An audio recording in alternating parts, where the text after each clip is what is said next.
Welcome, welcome, welcome. It's Tuesday, and you know what that means? It's time for your Congruency Quickie. Allow me to introduce myself. Susan Lazar-Hart, creator of Congruent Living Coaching for forward-leaning women and enlightened men who would like to go from, Susan, it's impossible to, I am possible. I mean, if that's not congruent living, what is? So let's dive into our question today. And this actually came from a client of mine who reached out to me and said, how do I unblock the way that I think?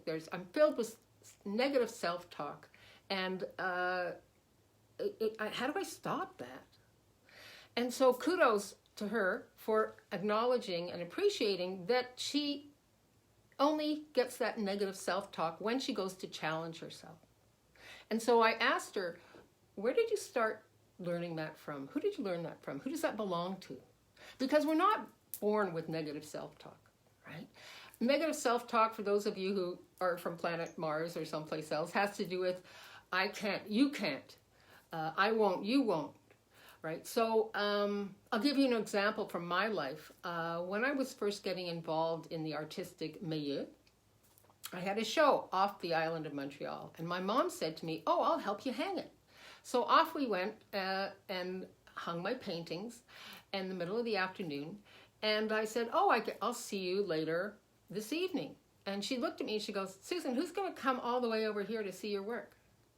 So you see, it's very subtle, right? She didn't say you can't or you won't, but we get these very quiet messages in our lives from age 0 to 7 that we kind of lock in to what we call the subconscious. And whenever somebody tells us something in an adult life, like she did, it licks right over to what we used to hear, to that kind of wound we had. Now, that really affected me until I learned some of the tools that I'll be sharing with you on our confidence boost that we're offering November 2nd, 3rd, and 4th, that actually eliminate all that self-talk. But just as a quickie, I might offer you this one. Who does that belong to? Who does that, I can't, it won't, I don't know how, I'm locked in. Who does that belong to? Is that yours, somebody else's, or something else? Now, for my mom, she was brought up by really strict parents. And so how many times was she told, who's going to bother seeing you do this?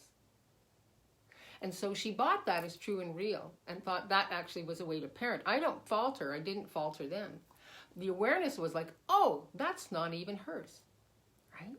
That's from who she learned it from. And so the way to stop this roller coaster of buying into what's controlling you, which is negative self-talk, is to actually be in the question. Because if it's not light, it's not right, it's not yours. You're an infinite being who came here to change and shift and grow, not to contract and buy into negative ways of thinking about you or anybody else for that matter, because that's not much fun, is it? No. So let me know what pops for you. If you're watching this later, #replay, and come on over to Congruent Living for Craze and Seekers, where all the conversations happen. Hey, Claudia. And I'll be seeing you at our 3-part, 30 minutes each day, November 2nd, 3rd, and 4th, Confidence Boost, in which our very first day, we're going to be diving into how to let go of negative self-talk. So I'm looking forward to meeting all of you and seeing you on our live Confidence Boost, November 2nd, 3rd, and 4th. I will put the link in below, and come on over. Let's change the world. Right? What if there was no such thing as negative self-talk? What if there was just infinite possibilities? I wonder what we can change together. I adore you. I will see you soon. Again, the Confidence Boost, I will put the link below in the comments section. Until we meet, live boldly, love greatly, and be that fearless leader that you came here to be, because the world needs more of you and that special sauce, not less. Bye-bye.